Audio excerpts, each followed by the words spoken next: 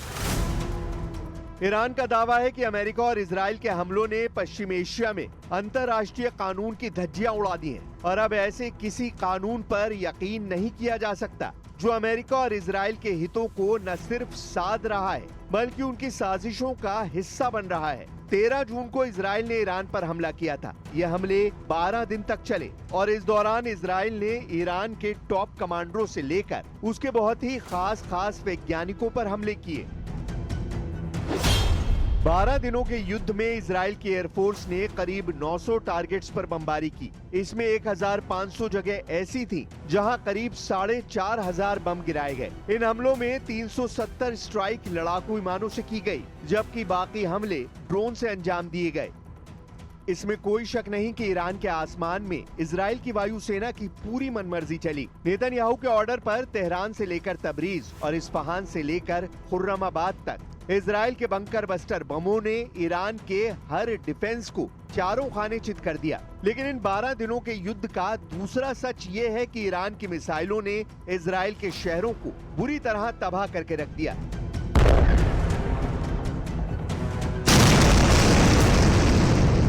तेल अवीव से लेकर हाइफा और बेन गुरियन एयरपोर्ट से लेकर नेवातिम एयरबेस तक ईरान के मिसाइलों ने इजराइल के एरो और आयरन डोम जैसे डिफेंस सिस्टम को पूरी तरह कबाड़ वाली मशीन साबित किया है। गजा के इन धमाकों को देखिए और समझिए कि 2000 पाउंड वाले बारूद का धमाका कैसा होता है। ऐसे ही बमों ने गजा को आज मलबे से भरे मैदान में तब्दील कर दिया है, जहां बहुत कम इमारतें बची हैं और लाखों लोग टेंट में रहने के लिए मजबूर हैं।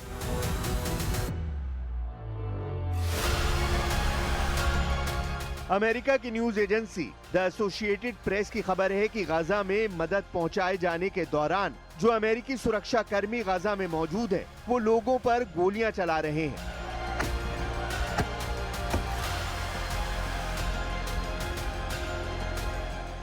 गाजा में लगातार बमबारी की वजह से 57,000 लोगों की मौत हो चुकी है, हजारों लापता हैं और इस वक्त गाजा में जो रसद मदद के तौर पर पहुंचाई जा रही है वो डिस्ट्रीब्यूशन सेंटर टारगेट बन चुके हैं।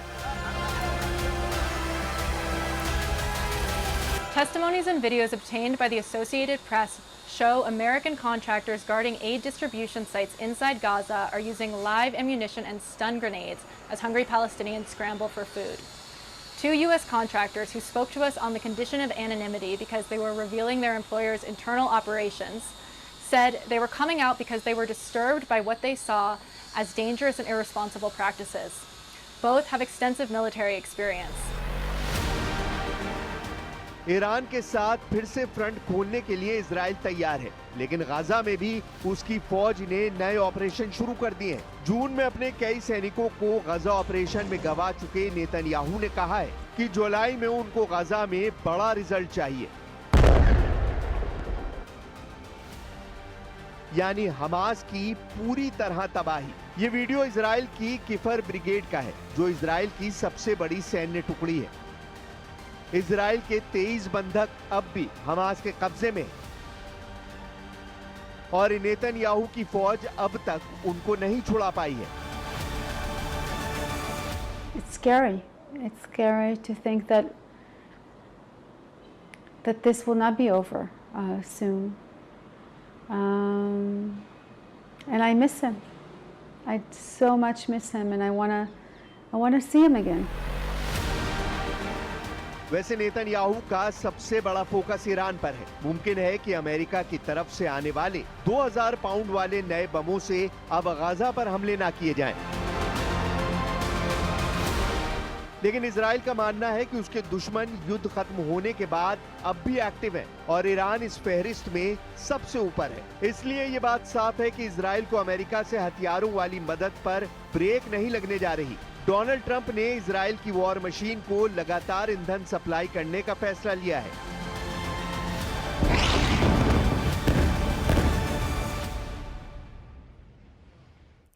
अमेरिका ने यूक्रेन को मिसाइल और बम देने से आखिर क्यों मना कर दिया है, इसका खुलासा होना बाकी है। लेकिन ट्रंप के इस फैसले ने यूक्रेन की हार पक्की कर दी है। खबर है कि पुतिन ने पूर्वी यूक्रेन पर कब्जा करने के लिए बेहद तेज हमले शुरू करवा दिए हैं। खबर तो यह भी है कि उत्तर कोरिया के supreme leader Kim Jong Un अपने 30,000 सैनिकों को यूक्रेन पर हमला करने के लिए रूस भेज रहे हैं।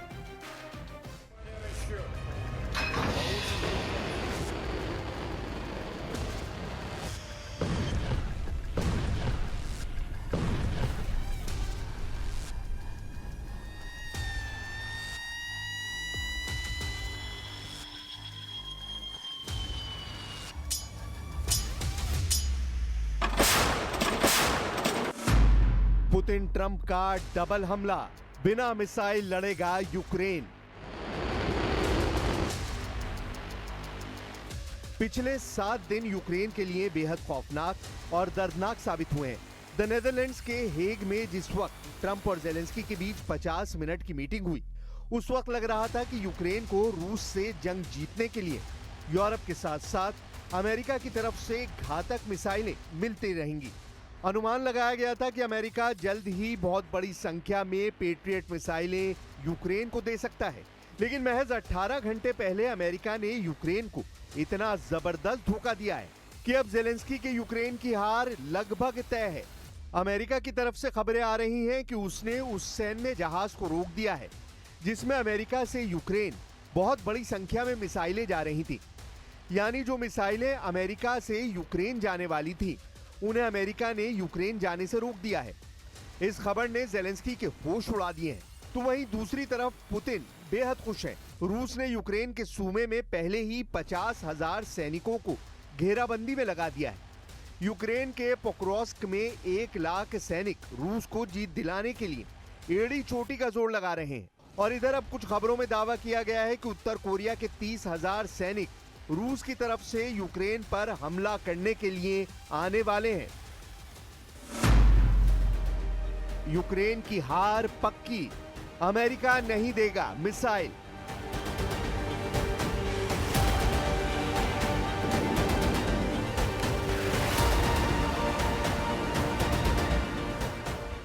आप जरा अंदाजा लगाइए, रूस के फाइटर जेट, मिसाइलें, रॉकेट यूक्रेन के शहरों पर हमला करते रहेंगे।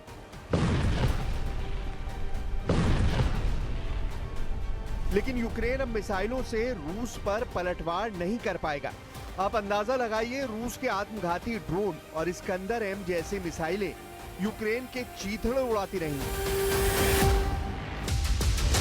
लेकिन यूक्रेन के एयर डिफेंस सिस्टम के पास उन्हें रोकने के लिए मिसाइलें नहीं होंगी। यानी 40 महीने बाद अब जंग ऐसे मोड़ पर पहुंच चुकी है जहां यूक्रेन की हार तय है। और इस हार के लिए सीधे सीधे जिम्मेदार होगा अमेरिका, जिसने यूक्रेन की हार तय करवा दी है। खबरों के मुताबिक अमेरिका ने यूक्रेन को दिए जाने वाले खास हथियारों की सप्लाई रोकने का फैसला लिया है। इन हथियारों में एयर डिफेंस सिस्टम, तोप के गोले और हवा में मार करने वाली मिसाइलें शामिल हैं। अमेरिका की ओर से यूक्रेन को जाने वाले हथियारों की आपूर्ति रोकने का कदम ऐसे समय उठाया गया है जब रूस ने यूक्रेनी शहरों पर हमले तेज कर दिए हैं। रूस ने हाल ही में कई बड़े मिसाइल और ड्रोन हमले यूक्रेन पर किए हैं। ऐसे में रूसी हमलों से बचाव के लिए अमेरिका के ये हथियार बहुत जरूरी हैं। पॉलिटिको की रिपोर्ट के मुताबिक पेंटागन के यूक्रेन को हथियारों की खेप रोकने की वजह अमेरिकी हथियारों का खाली होता भंडार है। पेंटागन के नीति प्रमुख एल्ब्रिच कोल्बी के हथियारों के भंडार की समीक्षा के बाद ये चिंता पैदा हुई कि तोपखाने के राउंड, वायु रक्षा मिसाइलों और सटीक हथियारों की कुल संख्या घट रही है। इसके बाद यूक्रेन को भेजे जाने वाले PAC-3 patriot system, 155 millimetre artillery round, GMLRS, stinger, AIM-7 और हेलफायर मिसाइलों की खेप रोक दी गई है। व्हाइट हाउस की प्रवक्ता आना केली ने भी बयान में कहा, यह निर्णय दुनिया भर के अन्य देशों को हमारे देश की सैन्य सहायता और सहयोग की समीक्षा के बाद अमेरिका के हितों को सर्वोपरि रखने के लिए लिया गया है। अमेरिका ने पेट्रियट मिसाइल सिस्टम, सटीक तोप के गोले, हेलफायर और दूसरी मिसाइलों की सप्लाई रोकी है। यूक्रेन इन मिसाइलों को F-16 लड़ाकू विमानों के जरिए रूस पर दागता है और एयर डिफेंस के जरिए रूस के हमलों से बचता है। रूस ने हाल ही में यूक्रेन पर 477 ड्रोन और 60 मिसाइलें दागी थी। रूस ने आने वाले समय में फिर से इसी तरह का बड़ा हमला किया तो यूक्रेन संकट में आ जाएगा। ऐसे में यूक्रेन की व्लादिमीर ज़ेलेंस्की सरकार को रूस के खिलाफ अपनी रणनीति पर नए सिरे से विचार करना पड़ सकता है। Сьогодні ж були доповіді міністрів оборони і закордонних справ України, зокрема по відносинах зі Сполученими Штатами Америки. Зараз на робочих рівнях між Україною та Сполученими Штатами з'ясовують всі деталі по постачанню оборонної підтримки, в тому числі компоненту ППО. Так чи інакше ми маємо забезпечити захист для наших людей. यूक्रेन पर डबल हमला, जंग में उतरे किम के 30,000 सैनिक।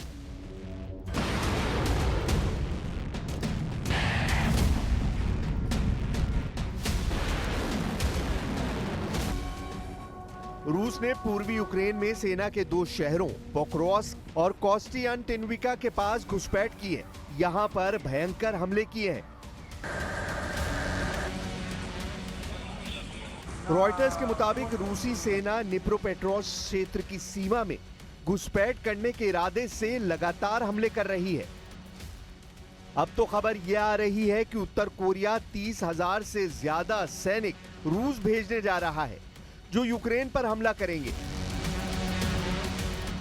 अगर ऐसा होता है तो यह साबित हो जाएगा कि कुर्स्क में रूस की तरफ से लड़े उत्तर कोरिया के सैनिकों ने अपनी धाक और बहादुरी साबित की है। इसलिए पुतिन उत्तर कोरिया से 30,000 सैनिकों को यूक्रेन पर हमला करने की अनुमति दे रहे हैं। खबरों के मुताबिक यूक्रेन के साथ युद्ध में उलझे रूस को उत्तर कोरिया के तानाशाह किम जोंग उन ने बड़ी मदद भेजने का फैसला लिया है। अमेरिकी मीडिया की रिपोर्ट्स के अनुसार उत्तर कोरिया ने पुतिन की खातिर लड़ने के लिए 30,000 अतिरिक्त सैनिक भेजेगा। अमेरिकी रिपोर्ट्स का ये दावा यूक्रेनी खुफिया दस्तावेजों के हवालों से बताया गया है कि ये सैनिक नवंबर 2025 तक रूस पहुंच सकते हैं। इन्हें रूसी टुकड़ों को मजबूती देने के लिए भेजा जा रहा है, जिनमें बड़े पैमाने पर आक्रामक सैन्य अभियान भी शामिल है। इसके साथ ही सैटेलाइट से हासिल तस्वीरों में रूस की तैयारियों के संकेत मिले हैं।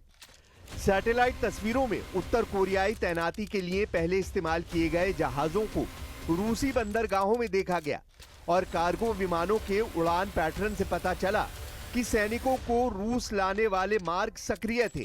उत्तर कोरिया ने पिछले साल 11,000 सैनिकों को रूस की तरफ से लड़ने के लिए भेजा था। रूसी राष्ट्रपति व्लादिमीर पुतिन ने अप्रैल में उनकी मौजूदगी की पुष्टि की थी। ये घटनाक्रम ऐसे समय में सामने आया है जब अमेरिका ने यूक्रेन को वायु रक्षा मिसाइलों की खेप रोकने का फैसला किया है। Of course, we count on continuation of American support, but there are some items which